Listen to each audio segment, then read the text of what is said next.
আজকে দুটো উপনির্বাচন হলো, একটা বগুড়া ৬ আর একটা শেরপুর ৩। বগুড়া ৬ আসলে আমাদের যে সাধারণ নির্বাচনটা হয়ে গিয়েছিল সেই নির্বাচনে জনাব তারেক রহমান সাহেব প্রার্থী ছিলেন, উনি জিতেছিলেন এবং উনি একাধিক আসনে জিতেছিলেন বলে উনি ঢাকার আসনটা রেখে বগুড়ার আসনটা ছেড়ে দিয়েছিলেন।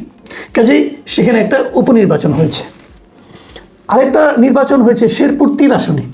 শেরপুর ৩ আসনে নির্বাচনের আগে ওখানকার যে জামায়াতে ইসলামী যিনি প্রার্থী ছিলেন তিনি হঠাৎ করে মারা গিয়েছিলেন এবং ওনার মৃত্যুর কারণে ওই আসনটা নির্বাচন স্থগিত হয়ে যায় এবং সেই নির্বাচনটাও আজকে হলো। এই দুটো নির্বাচন আজকে হয়েছে।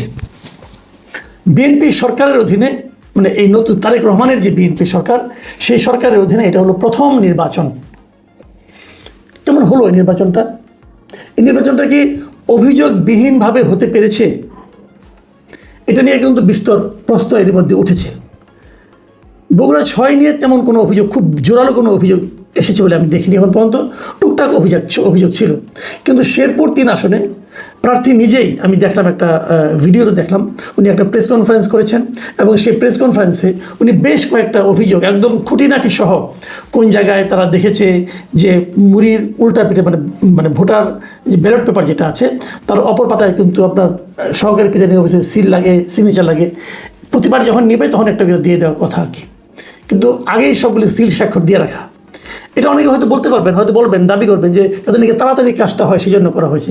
কিন্তু এই দাবিটা ধোপে টেকে না। টেকে নাই কারণে নিয়মটাই হলো যখন একজন ভোটার আসবে তখনই তার সামনেই সেটার মধ্যে সিল এবং সিগনেচার সহ ওনার হাতে দেওয়া হবে। এটা যেটা বৈধ ভোট হতে যাচ্ছে এটা প্রমাণের জন্য আগে আপনি করে রাখতে পারেন না। আর তাছাড়া দুইটা নির্বাচনের কেন্দ্রেরই, মানে দুইটা আসনেরই কোনো কেন্দ্রে এই নির্বাচনে এমন কোনো ভিড় ছিল না যে আগে ভাগে সিগনেচার না করে রাখলে ভোট দেওয়া যেত না। কাজে এটা একটা অন্যায় হয়েছে। এবং শেরপুর ৩ আসনে যিনি প্রার্থী উনি বলেছেন যে উনি এই ব্যাপারে অন্যায়টা দেখালে তারা ভুল স্বীকার করেছেন এবং প্রিজাইডিং অফিসারের কাছে কমপ্লেন করা হলে উনিও ভুল স্বীকার করেছেন। এবং এ ধরনের ঘটনা শেরপুরের কয়েকটা কেন্দ্রে কিন্তু ঘটেছে। কোনো কেন্দ্র থেকে জামাতের যিনি পোলিং এজেন্ট আছে তাকে বের করে দেওয়া হয়েছে, মারধরও করা হয়েছে কয়েকটা জায়গায়। এই সবগুলি উনি খুঁটিনাটি একটার পর একটা উনি প্রকাশ করেছেন জামাতের যে প্রার্থী। এবং প্রকাশ করার পর তারপর উনি বলেছেন যে আমরা এই নির্বাচন বর্জন করলাম। ভেবে দেখুন, দুটো নির্বাচন মাত্র, মানে দুটো আসনের নির্বাচন, তার মধ্যে একটাতেই বর্জন, মানে প্রতিদ্বন্দ্বী প্রার্থী নির্বাচন বর্জন করেছেন, মানে 50% আসনেই বর্জন হলো আর কি। কাজটা কি ভালো হয়েছে? মানে ভালো বলতে আমি প্রশ্ন করেছি বর্জনটা ভালো হয়েছে কিনা সে আলোচনা না। আলোচনা হলো বর্জনের মতো ঘটনাটা ঘটলো কেন, সেই আলোচনা। কী এমন ঘটলো? একটা নির্বাচন করবেন ঠিকঠাক মতো, তাও কেন পারবেন না?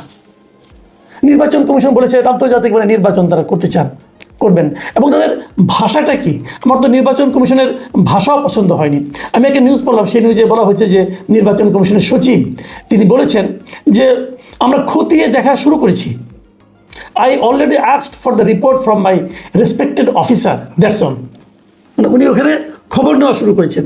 দেখুন, দুটো মাত্র নির্বাচন, তো আপনি কি সবগুলি কেন্দ্রে আপনারা কি সিসিটিভি বসিয়েছিলেন? পড়াতে পারতেন, বসিয়েছেন কিনা আমি জানি না। যদি বসিয়ে থাকেন আপনার তো দেখার কথা। আপনি রিপোর্টের জন্য ওয়েট করা দরকার। ঢাকা বসে আপনি বুঝতে পারেন কী হয়েছে, যে অভিযোগগুলো এসেছে অভিযোগগুলো কেন আসলো। তো এই যে বিষয়গুলো আমি কি বলবো, এই যে ভাষায় তারা কথা বলতেছেন, এই সচিব আরও বলেছেন এটা তাদের রাজনৈতিক ব্যাপার, এটা নিয়ে কোনো মন্তব্য নেই। মানে তাদের ব্যাপার, এটা রাজনৈতিক ব্যাপার। মানে পুরো জিনিসটা উনি এমনভাবে হ্যান্ডেল করছেন যে পদ্ধতিটাকে দেখে না আমার মাঝে মাঝে মনে হয় যে আওয়ামী লীগ আমলে যে ইলেকশন কমিশন ছিল তারা যে ভাষায় কথা বলতো, যেরকম নিষ্পৃহ একটা আচরণ দেখাতো কোনো অ্যাকশন নেওয়ার ক্ষেত্রে, এদের মধ্যে সেই একই ধরনের আচরণ যেন ভর করেছে। মানে এই নির্বাচন কমিশনের যোগ্যতা নিয়ে, মেরুদণ্ড নিয়ে, সিনসিয়ারিটি নিয়ে আমি কিন্তু আগেও বহুবার প্রশ্ন তুলেছি। আমার কাছে কখনই মনে হয়নি এরা খুব একটা স্মার্ট করে ইলেকশন কমিশন এটা হয়েছে, আমার কাছে একবারের জন্য মনে হয়নি। আমি বহুবার জাতীয় নির্বাচনেও তারা ভোটার তালিকা প্রকাশ, ভোটারের কত পার্সেন্ট ভোট কাস্ট হয়েছে এটা তারা প্রকাশ করতে কিন্তু পুরো প্রায় 24 ঘন্টা লাগিয়ে দিয়েছিল। ওটা নিয়ে আমি প্রশ্ন করেছিলাম। এবার কিন্তু সমস্যা হয় নাই। এবার কিন্তু রেজাল্টের আগে ভোট কাস্টিংয়ের কত ভোট কাস্ট হয়েছে এবার জানাতে পেরেছে।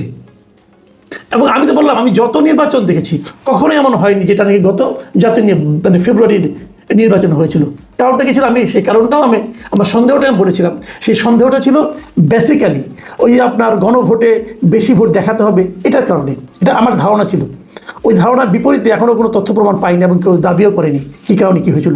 কোনো ব্যাখ্যাও কিন্তু ইলেকশন কমিশনের কাছ থেকে আমরা পাইনি যে কেন কত ভোট কাস্ট হয়েছে তার কথা বলতে, সেই ফিগারটা বলতে তাদেরকে একদিন অপেক্ষা করতে হলো।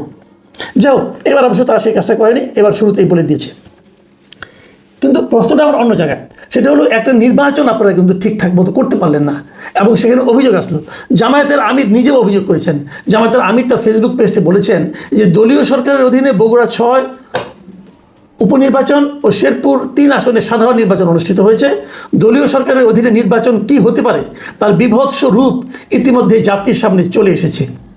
ভেবে দেখুন, উনি জামাতের আমির কেবল না, উনি কিন্তু সংসদের বিরোধী দলীয় নেতা। তার মানে উনি এই নির্বাচনকে কিভাবে মূল্যায়ন করছেন, বলেছেন যে একটা জাতীয় সরকারের অধীনে কতটা খারাপ নির্বাচন হতে পারে তার একটা নমুনা আমরা এখানে দেখলাম। সরকারের জন্য সম্মানজনক হলো। আমরা কিন্তু মনে করতে পারবো, আরও আগের কথা বলি, একটু পিছনে যাই। সেটা হলো যে 91 সালে যে নির্বাচনটা হলো সেই নির্বাচনে কিন্তু বিএনপি জিতেছিল এবং সেই নির্বাচনটা অবাধ সুষ্ঠু নির্বাচন ছিল। ওই সময় সিইসি ছিলেন বিচারপতি আব্দুর রউফ, নিশ্চয়ই আপনাদের মনে আছে, এবং উনি খুব ভালো নির্বাচন করেছিলেন। কিন্তু এই বিচারপতি আব্দুর রউফ যখন নাকি মাগুরায় একটা উপনির্বাচন হলো, সেই নির্বাচনটা কিন্তু ভালো করতে পারেননি, বরং সেখান থেকে পালিয়ে চলে এসেছিলেন। সেটাও কিন্তু বিএনপি সরকারের আমলে হয়েছিল।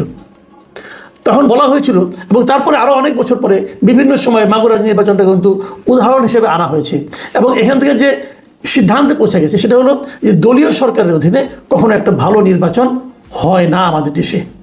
সেই নির্বাচন কমিশন যত স্ট্রং হোক কিংবা স্ট্রং না হোক সেটা কোনো ম্যাটার করে না। ম্যাটার করে ওই সময় নির্বাচনের সময় সরকারটা কে আছে।